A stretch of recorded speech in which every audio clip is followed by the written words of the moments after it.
which may or may not also have anything to do in some part with dumb people. But now we're into the serious analyzation part of the news. I'm sure that none of us will take it personally.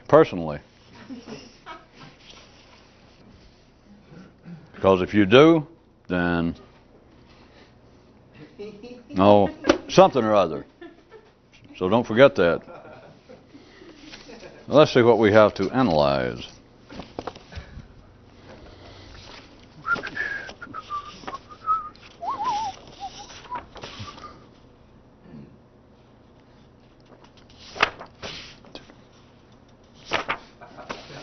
Plus, there was a lot tonight, as I'm sure anyone who was listening noticed, having to do again, as often as the case, with civilization. And around here, the news items, when they refer to civilization in the city, etc., are not singling out some aspect of modern life, but is simply the representation of what man was once he, even visiting hours, got over in the silent land of Eden, and he began to talk. As the nervous system reached the point that it began to talk, and then it split off into the children, that is, many ordinary people having the dreams that now he has a soul and a spirit and etc. What he got is voices inside of his head. And I know there are many ordinary people don't know what to make of that. And I guess to ordinary people it could be spooky. And so what do they end up with? Well, they can end up seriously spooked. Or they have to come up with an explanation. Years ago it was, Aretha's talking to me. And I would like to point out for you soul music fans, this is before Reverend Franklin's daughter. We're talking about Zeus's daughter. And Zeus did not have a Baptist church in Detroit at that time. So, but anyway, they had to either be spooked or they believed the gods were talking to them. And then they do after 2,000, 3,000 years of real hard work, there's been the major breakthrough, of course, that now men believe, no, it's not the gods, or at least some men who've civilized and gone off to college. It's not the gods, it's mind, conscious mind. They didn't ask me, but I certainly hope that civilization continues to plug on, because at that rate, look at the progress we're making. Going from believing that gods living up on a mountaintop right outside of Athens, who drank and caused trouble and run down prices in the neighborhood, for them thinking that these noises in my head, it said, get out of here, go to work, get out of the garden, don't ever come back, but stay in touch. Well, imagine how it would be if we've never gone along this line, but you should have done this on your own. Picture if you were an animal, whatever animal you like, a dog or a possum, and you've lived a life. We'll take something fairly a higher primate, like a chimpanzee. And imagine you've been living a life, getting along, have what appears to be a certain kind of at least higher emotional life, and then one day, inside of your head, something starts talking. Now think about it. Just out of the clear blue sky. That is spooky. A man have to do something with that.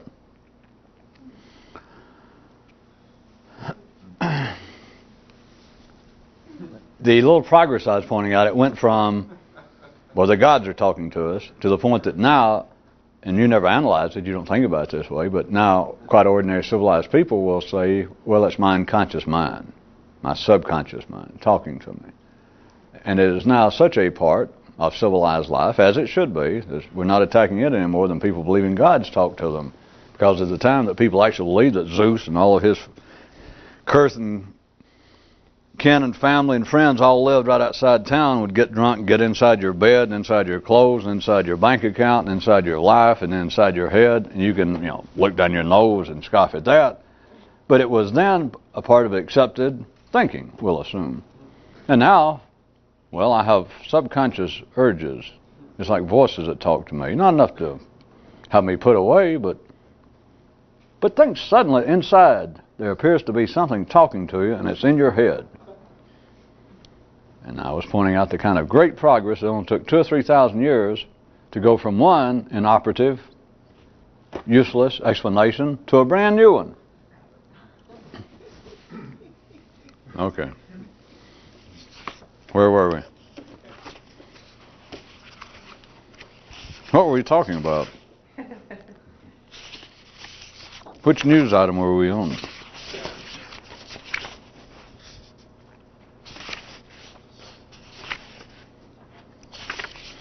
Being civilized and talking to yourself.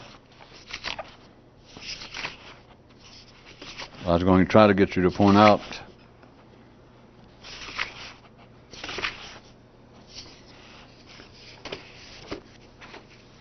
let's go to one of the actual news items. How to tell, it was a tip. How to tell if other people know what they're doing. And I heard that there was some reaction here at the studio audience, the news show. But I fear that it was quite possible that your reaction to the last part took the obvious road. How to tell if other people know what they're doing, colon. Simply ask yourself this question, colon. Are they alive? If I may speak for some people's brains that could have heard that, it might have went, oh, ho, ho, and maybe perhaps nodded along, that would be quite expected if some people went, aha, all you're saying is if somebody's alive, then it's proof positive that they don't know what they're doing. Tut, tut. Only cheap car commercials take the road most traveled by. And, of course, claim otherwise, but I don't know what they figure they're going to drive off in the woods and find. Frost grave or something. How to tell if other people know what they're doing? Simply ask yourself this question, are they alive? My hint being that to accept that that is just a sarcastic slam again at humanity, that, well, the way you tell if people's alive is, to tell if anybody knows what they're doing is check if they're alive. Because if they're alive, they don't. Tut, tut. Would you not consider the opposite, since I've tutted us up twice? Not all ordinary people believe, at least half the time, or half all the ordinary people believe all the time, in some variation thereof. Everyone believes that half the time, the other half of the people do not know what they're doing. All the way from your banker to your accountant, to the man running a 7-Eleven store, somebody you ask directions, just half the people at any given time, all the way from institutional, professional levels to just everyday people, it's just obvious. We all know everything's coming apart. People don't know what they're doing, at least half the time. Right? Well, here's how you tell.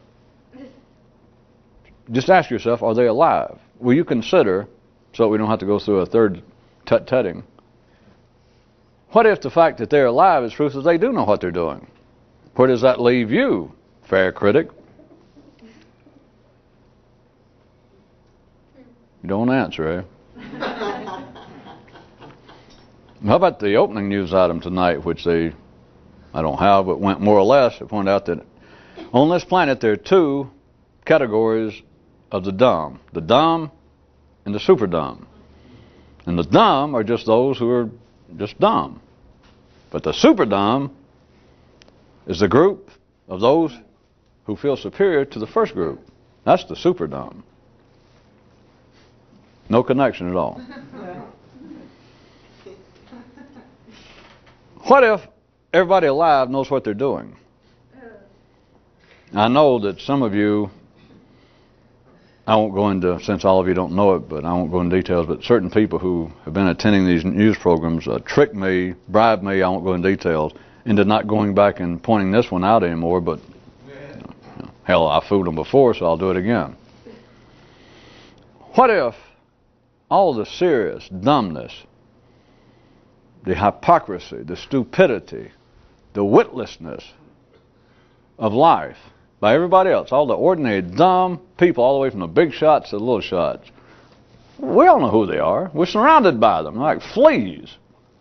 What if all of them are pulling a joke on a small group of other people, let's say me and you, and a few others, people who take life in a particularly serious way, and realize other people at times are very short-sighted, even dumb. And what if they're all?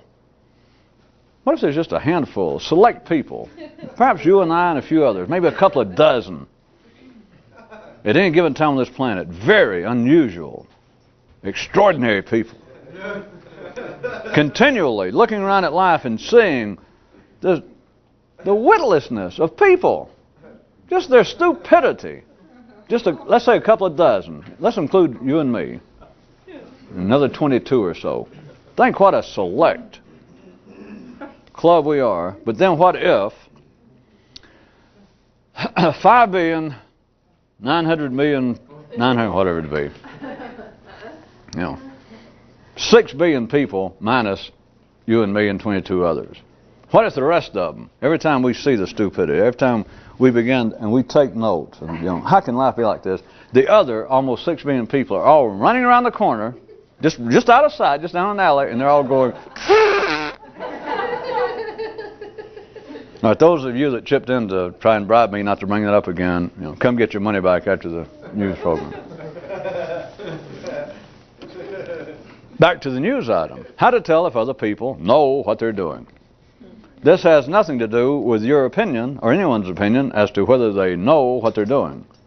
Let us say that you go to an automobile mechanic and he says, yes, I can fix your car, and you come back and what he has done, rather than fix your transmission, is he did root canal work on your crankshaft.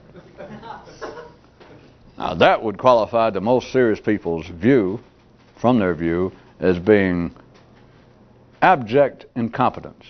What if it is not? Now, I admit I made an extreme foolish example up, but just the ordinary way in which life does not seem to operate by its own, up to its own standards. That the professions, let's skip the silliness, the professions, man's institutions, cannot succeed at what they say. Politics, education, religion, they're no closer now than they were to achieving their own goals. Just take their opinion, just take the goals that they state. They are no closer by any sane view.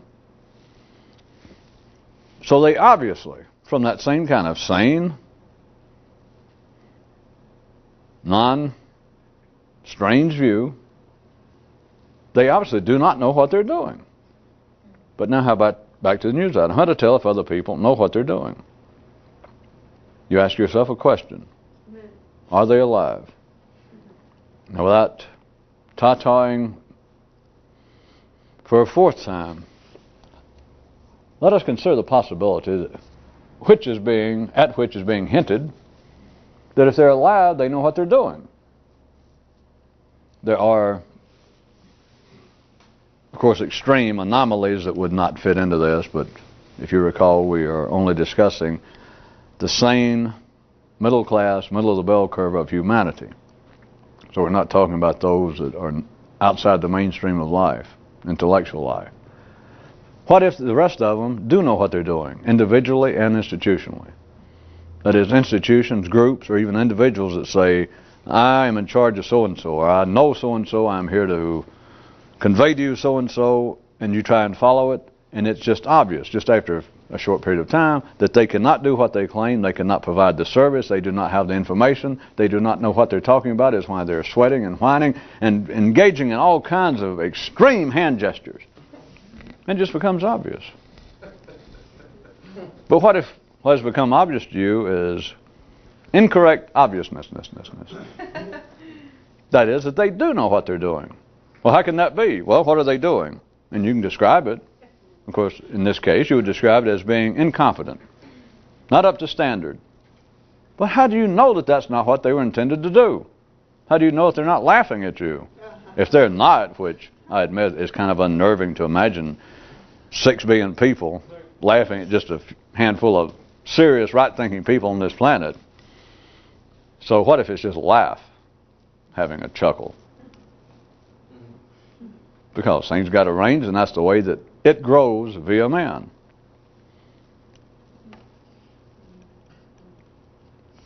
If you would like to, we can skip the tacit part and the hints.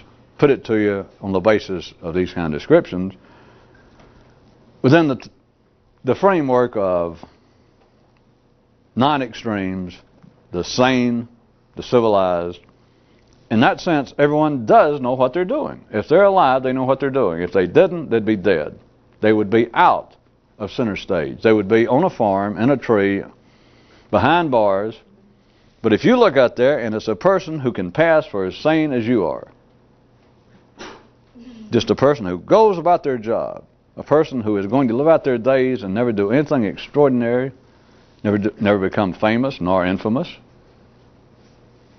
those people know what they're doing, or else they would not be alive. That's the proof.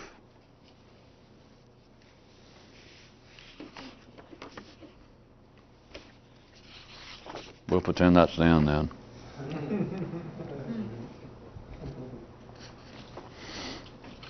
There was a definition, after all the dumbness that they handed, dumb, thinking that 2 + 2 = 4 or some other stable number. That, of course, is a suitable definition for sanity. It is a suitable definition, is a suitable overall description of man's intellectual life.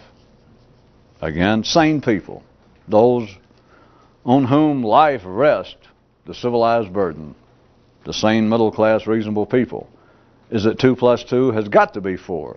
That is, the end result of any sentence, we just use math as one example, of any sentence, any idea, the conclusion has got to be stable. It's got to be consistent. It has got to be repetitious within a certain time frame. That's why change takes so long, because it is shocking. Not just physical change, people can put up with that. You can be in a car wreck and lose your leg. Be a world-class runner. And I assume that by the time you wake up after surgery, 60 or 80 hours later, that you might be somewhat upset. But again, if you're middle class, if you're part of the sanity of life, you'll be up shortly, engaged in hopping marathons or whatever they. You can put up with that. That kind of abrupt change physically. But the point of this, in case you think I'd completely change subject, intellectually, people cannot individually, and certainly humanity cannot, civilized humanity, large segments.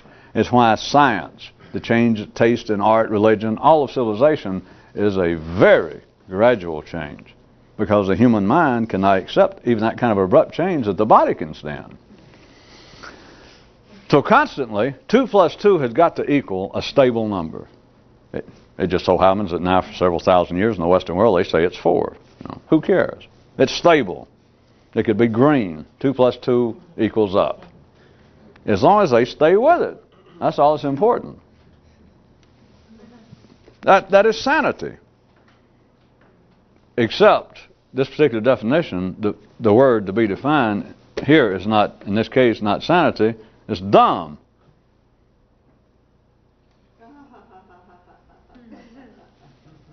Does that make any sense to even anybody? No. You have got to be stable to be dumb. I mean, to be to be sane. That's what to be sane.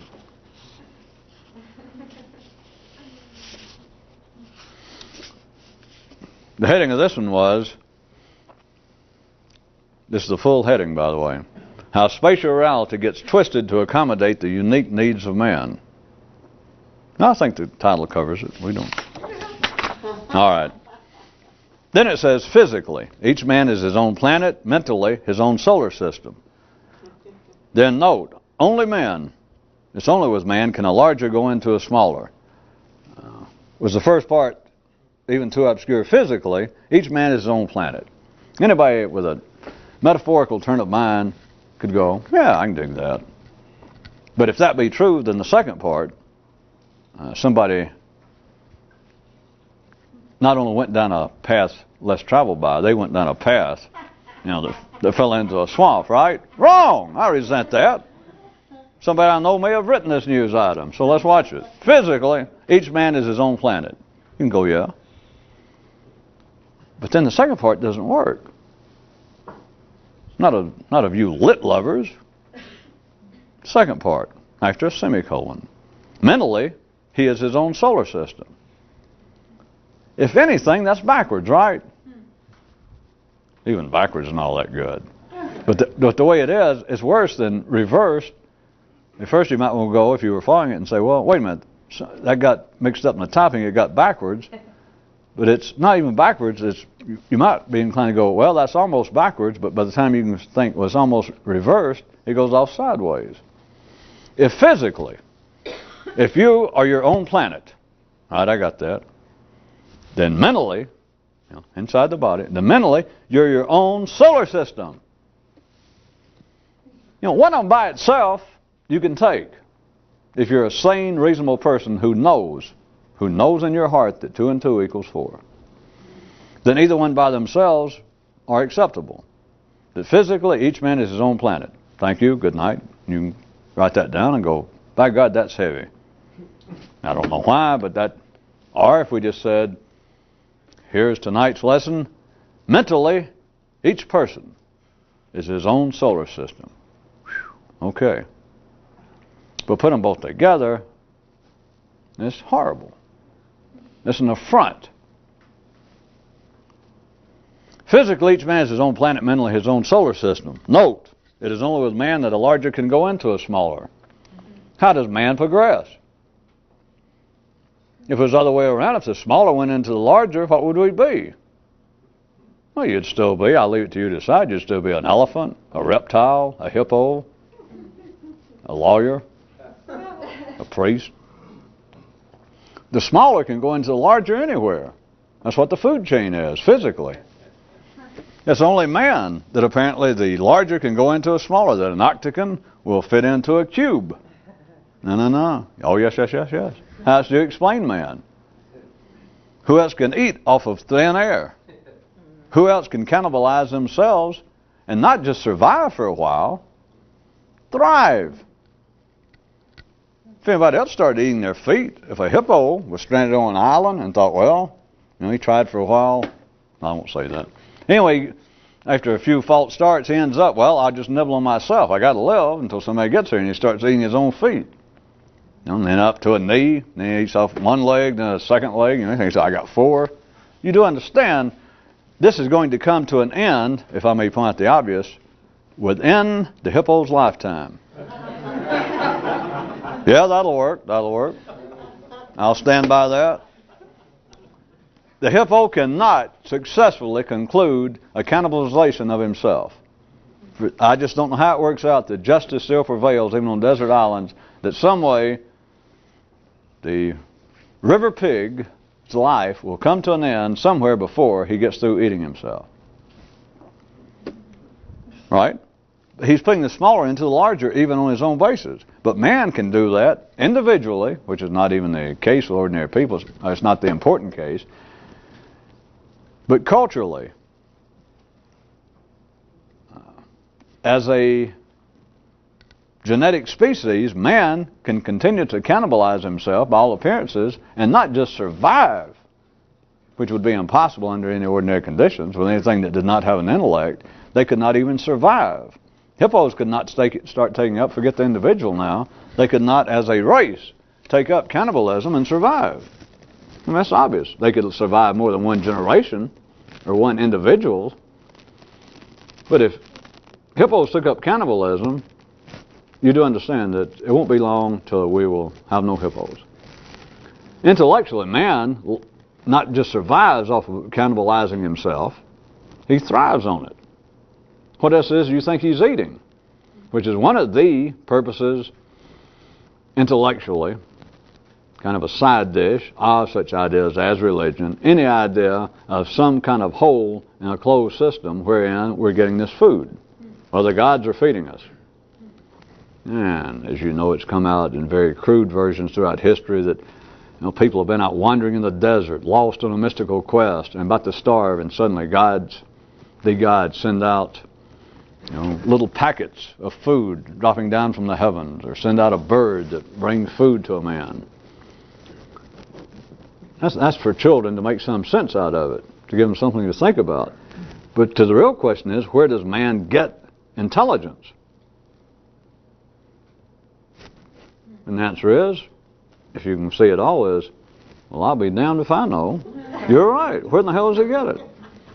There were several little hints thrown into the news tonight that I don't have here, and can only quote from garbage. Memory is what I meant. One was, it was ecology news, that man's mind was this planet's original recycler. No one pointed out that in the city representing civilization, as it is at any particular time, that in the city, the sewers, or the streets were the arteries, and the sewers were like the alimentary canal, the digestive system.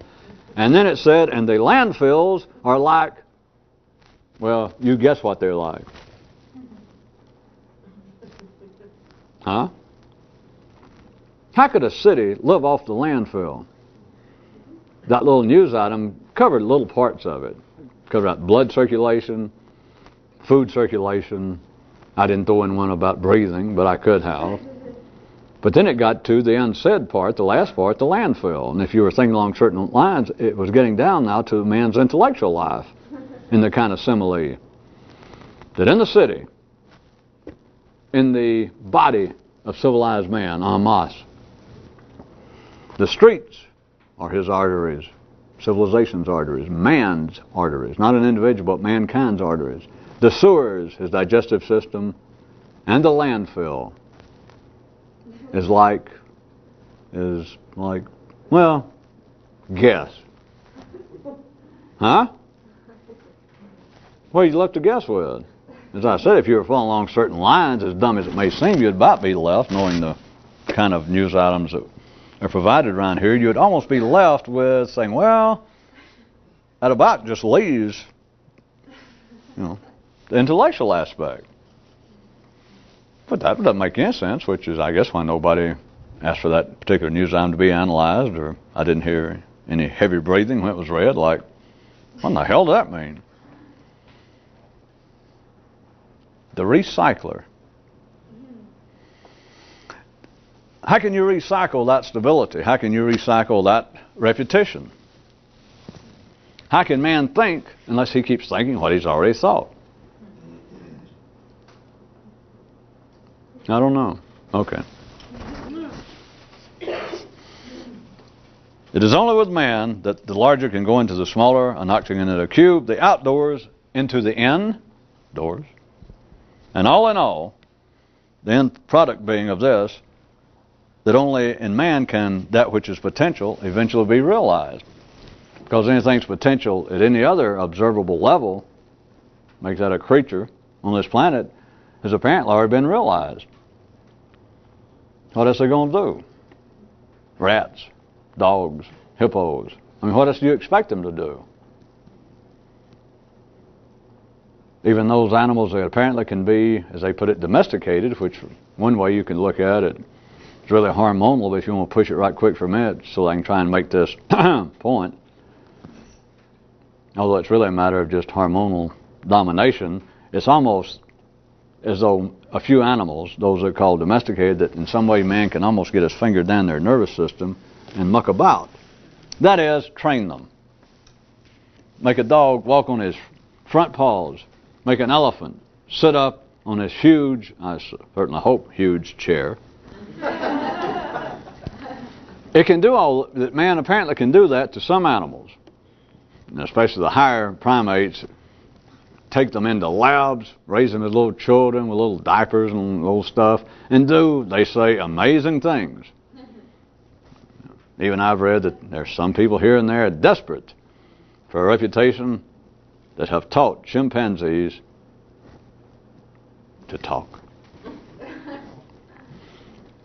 Notice this.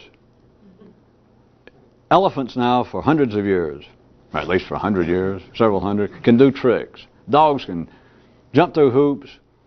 Parakeets can be made to, you can sing, I left my heart, and the bird will go, in Oklahoma. Well, some of them don't keep up with popular music. At any rate, humans can do things to other creatures on this planet. The point I was trying to make, if you don't think that everything's already reached its potential, notice this. There's not one case of any elephant now being born that naturally wants to go sit on a chair. There's no record of any dog being born after all of this time, of them being taught to do this, of any dog suddenly look around, where in the hell is a hoop? Where's a hoop I can jump through? Their potential, the only reason I went through all that, the potential of every other creature.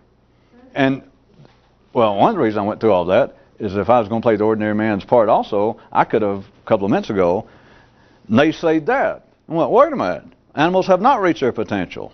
That's why I did that, because I could have taken the other position and say, just what I did, they'd say, all right, animals have not reached their full potential as witnessed by the fact, and then start pointing out such examples of what they can teach white mice to do, chimpanzees to do, dogs to do, that they can do it, and the dog would have never done that. Never, never, never, never. Now they'd say, yep. But see what they miss, because the brain has to miss it in man. It cannot look directly at this. Is there's been no change made in those animals. Because if there had been a change made, dogs now would be. Here and there, there'd be a dog born just dying to jump through a hoop. I mean, you'd see a hoop and you just have to, get a baseball bat and hit it to knock it down and say, bad dog, it won't jump through hoops. So there's nothing observable in the 3D world of any creature who seems to have any further potential. But also, men keep playing with it, by the way. Not just teaching circus tricks to animals so they can make a salary, but people in psychology labs actually trying to teach animals to talk. And then, of course, think. Of course, down the hall, people that, worried about, wait a minute, we're about to invent a machine that can think. Yes, sir, our hats are off to the halls of science and higher education. I mean, better they're in there doing that than out there breaking into our cars and stealing our CD players.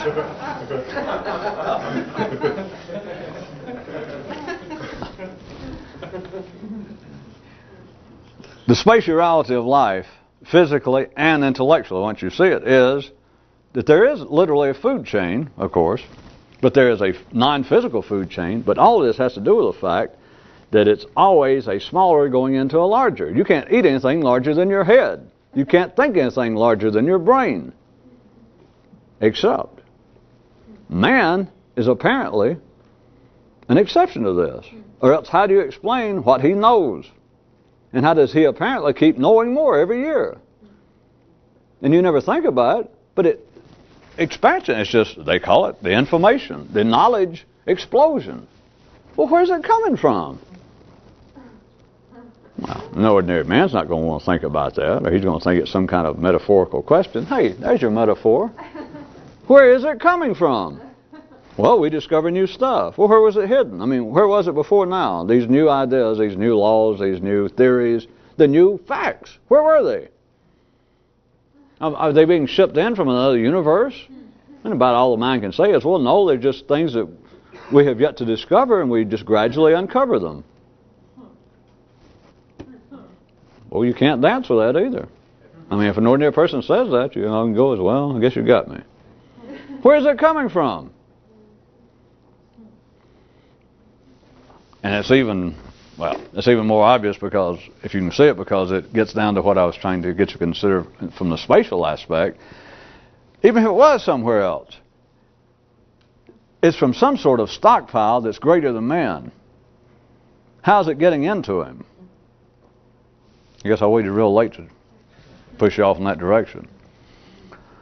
It is only man in which apparently a larger can go into a smaller.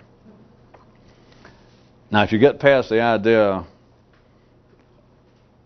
of some commentary on the nature of life itself and civilization and the expansion of knowledge and how man's intellect grows into you individually, assuming that you're not a routine person, then you're left with this marvelous possibility that it is, which other people do not know in a functional, operational manner themselves. That is, they can't use it, but to realize, I can take that, which is larger than me, and put it in. Everybody else is a dream. Again, it's part of the ideas of God, which I guess about covers it. Information, something bigger than me. I mean, just, you can't compare it. All those omni words, omnipotent, omnipresent, omni real big. But then man says, yes, but isn't it marvelous that we have, they were religious, I guess they'd say soul instead of brain, but isn't it marvelous that we have the mind to be able to think about something that large, when that is not true? They can't think of anything larger than their brain. Oh, yes, I can. No. I can think of God. Oh, I don't even want to talk to you non-believers, you Philistines. Oh, God is so great, so huge and big. How big is he? Oh, he's so big you can't describe it. Well, you just did. All you're doing is describing the size of your brain. Anybody. Nothing wrong with it, but you can't. If that's as far as you have gone, then that's as far as you can measure. That's all you can see. To understand that, then, is to be able to, may I suggest, perhaps get past that point. Because that's what they're trying to do already. They're trying to swallow something bigger than their own head. It is the intellect being an incomplete work of art in progress, regardless of that guy that stood on the cliff and went through that a few nights ago. It is a forever incomplete work of art in progress, and therefore it continually has to dream of something larger than itself. But once you see that that's not possible at that level, my suggestion was that something else might then be possible. That's all. And because some of you don't even feel like you can do it by yourself. That it does seem to happen, that something seems to spark inside your own brain. You go, boy, that's fun. But under every ordinary condition, everything that man dreams of that seems to be of any consequence, and God is just the great example historically, what they're doing, what your brain is doing, is trying to swallow something bigger than itself. Is why it came up with the idea. And it can't. Which is one reason, this is not important again, that it's not the point, but it's why people fight over God so much. Under other conditions, I assume that would have been easy. They also fight for the same reasons over political theories. When men start talking about the state, the king, but the state in the full sense that you know what I mean, which is the same thing as instead of religion, you're saying the state. The institutional life of man, that if men get together in some way, a group of men are smarter than I am. That's what an average person always believes. In case an average, ordinary person ever wants any indication, if they're trying to ask themselves, am I as dumb as they seem to be insinuating? If you think another group of ordinary people, just because they got together, is smarter than you are, I even hate to go any further with you people and point that out, because some of you are already laughing like, well, that's silly. But until I pointed it out, until you got around this, you never thought it was silly. It's not supposed to be silly. Even people who claim that they might be an atheist, they can walk down the street suddenly and see a large, impressive-looking church or a priest come out. You know this. I mean, somebody just got through delivering some kind of sermon, some kind of lecture on atheism. A priest can come by, maybe a bunch of nuns behind them or any religion, and a person will give way.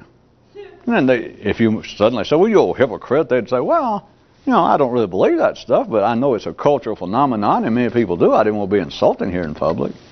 Yeah. They're helpless.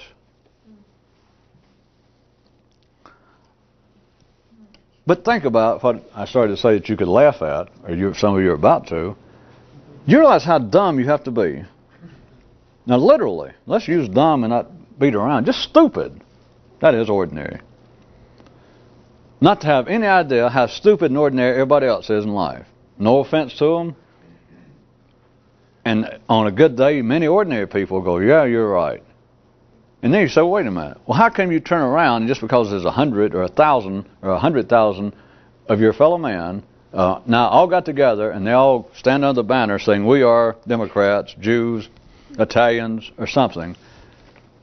Well, let's don't.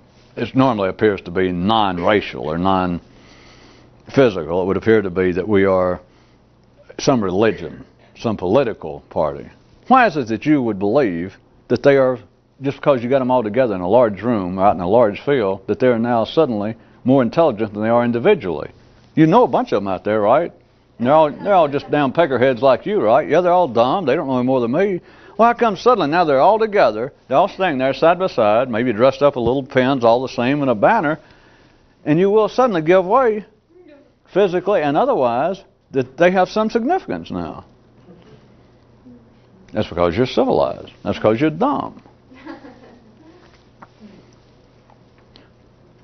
All institutions, just religion and the idea of God being the, as always, prime example, the best example, is a man's intellect trying to expand to swallow something larger than itself. That's proof you're alive. at the ordinary level. That's proof that you're alive at the ordinary level. And if that's as far as you go, it's proof that you're alive at the ordinary level and that you're ordinary. You keep trying to swallow something larger than your head, and if your mind is operating at the old level, it can't. And therefore, all you can do is dream and claim that, yes, I can perceive as something greater than man. I just can't put my hand on it. I just can't touch it. It's just out of reach. It's just out of reach because it's tomorrow. It's the nervous system breathing. It's the mind still expanding. But once you understand that my hint was, as some of you know, then it is quite possible that you can make your mind move somewhere else. Because once you see it, there is nothing else to debate. There is nothing to sit around and go, well, wait a minute, I'm not sure that this is complete. I'm not sure this is true. Let's don't be too hasty. The man tonight, so if there is anything to this kind of new, fresh thinking for yourself, even if there is, let's don't be too hasty. And his mind said, it's not possible to be too hasty. Let's don't jump to conclusions. Once you can think, you don't jump to conclusions. Once you can think outside this, that is the ordinary level, you can't be too hasty. It doesn't even qualify as thinking. I'm sure, well, many of you already know that, which gives rise to other dreams out in ordinary life, like intuition, or people saying, well, I just suddenly realized something. I just suddenly realized that every time my mother says so-and-so, every time my husband says so-and-so, every time a man stands up in public and says so-and-so, it suddenly struck me that all they're doing is blah, blah, blah. And to yourself or somebody else, but if you're playing both parts yourself, you might go, oh, wait a minute, that is so far afield from what ordinary people believe. Maybe you better analyze that more. Once you get in that new area, there is no such conversations going on because it's not really thinking. That's what other people do dream of, is insight, epiphanies, intuition, instant, undeniable certainty. I just suddenly look and so-and-so's true. They like to dream that. But, of course, the ordinary level, let's say, well, suddenly I woke up in the middle of the night and I was just sure my dead mother was trying to send me a message about my brother who now lives in Peru. I was just positive. I woke up and it was as clear as if she was there talking to me. And you go, yes. So I rushed in, since I had the 24-hour number, and I called my private psyche. It's only $3.95 an hour or a minute. In other words, what I wanted you to follow was, people have dreams of this kind of non-thinking, certainty, intuition. But as soon as they say it, I was just positive so-and-so is true, that God spoke to me and told me to do so-and-so. Yes? So as soon as it was a reasonable hour, like 7 or 8, I went right down to the parish to talk to my priest. In other words, I was positive of something beyond the thinking level. Yes? But then, of course, it couldn't be true, so I went for some kind of verification. Do you follow? In other words, it's the dreams again of something bigger than my own mind, and they have the dreams that it's got to be possible somewhere. Men are just convinced of it. Just intuition is normally ESP of all natures. Normally covers it historically. And it's a crude reflection. It's like the shadow of a kind of nonpartisan thinking. That's what it's indicative of. But they can't really do it. They can dream about it. Same way they can dream and talk about God. They're dreaming about, yes, I can almost swallow my own head. Not quite. But maybe when I die I can.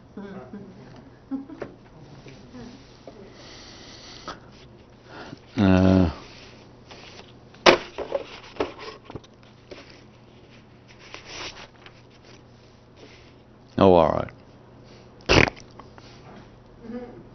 That wasn't it, you. Well, I guess we're not going out of town for those of you that have mothers, I was going to say. But there's a good show if anybody wants to go. That's joke enough. But the man said he knew